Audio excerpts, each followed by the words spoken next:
Mountain air and waterfalls. Never one to let the grass grow under my feet, I recently took myself off again, this time on a working cruise to Norway. My beautiful ship was Fred Olsen's cruise liner, Braemar, which set sail from Dover docks for its northern cruise entitled Mountain Air and Waterfalls. Accompanied by one of my sons, we waved goodbye to the white cliffs of Dover on a rare day of English sunshine. My work as guest speaker on board began on day 2 at sea, as we headed to our first port of Bergen for the start of our passage through Norway's majestic fjords.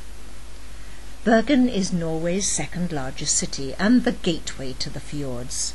It's surrounded by 7 mountains and boasts a harbour with a long maritime tradition. The waterfront area, the Bergen Wharf, is a series of Hanseatic commercial buildings with half-timbered houses and cobbled streets. The carefully restored wooden merchants' houses form the heart of medieval Bergen, lining the eastern side of the fjord, with its traditional fish market nearby. The best way to appreciate this beautiful city is to take the funicular railway, the only one in Scandinavia, to the summit of Mount Floyen for panoramic views of the city and harbour. But the keen and fit ones amongst us, like my son, took the challenge to climb to the peak instead. I compromised, and I walked down. The small village of Skjolden, our next stop, sits at the end of the world's longest fjord, and is a centre of outdoor activities including river rafting, kayaking and fishing. The surrounding scenery is simply stunning, with dramatic waterfalls and the highest mountains in northern Europe and the biggest glacier on mainland Europe. Above the tree line, the scenery opens out into a snowy lunar landscape. This area is famous for its glaciers and winter sports, mostly cross-country skiing, but a little downhill skiing. Even in summertime, the snowy mountains and glaciers are used by various Scandinavian winter sports teams for intensive training. Dry skiing on the uphill mountain road forms part of the programme. Gruelling. Sailing on, we arrived in Floyen, a tiny village on the banks of the Fjord. Many Norwegians take their holidays in the area around the fjords in small family-owned huts along the water's edge, spending their time on outdoor pursuits. Most huts have the traditional grassy roof that keeps the cabin warm in winter and cool during the short but hot summertime. We spent our day in Floyen by travelling up into the mountains.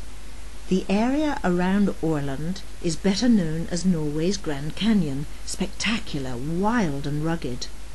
We decided to see the dramatic scenery by taking the Flamsbana, the scenic railway which covers a journey of about 20 kilometres. It's quite a feat of engineering, extremely steep, and climbs up almost 1,000 metres. The dramatic journey took us through magnificent scenery, in and out of mountains, past waterfalls and ravines. One stop was the amazing Josfossen waterfall. What a sight! Quite awesome. Our final port was Stavanger, the petroleum capital of Norway. With nil unemployment, it's an affluent and vibrant city and was named European Capital of Culture in 2008. But travelling further afield, the scenery was staggeringly beautiful, including excellent sandy beaches. One headland is famous for being the spot where King Harald, better known as Harald Fairhair, is alleged to have thrust his sword into the ground, unifying Norway and declaring himself king. He reigned from 872 to 930. This is not the first time I've visited the delightful Norwegian fjords, and I certainly hope it's not my last. The fjords, with their stillness, their magnificent scenery full of natural beauty, have to be one of my most favourite places in the world. I can't wait to go back. For more information, www.fredolsencruises.com.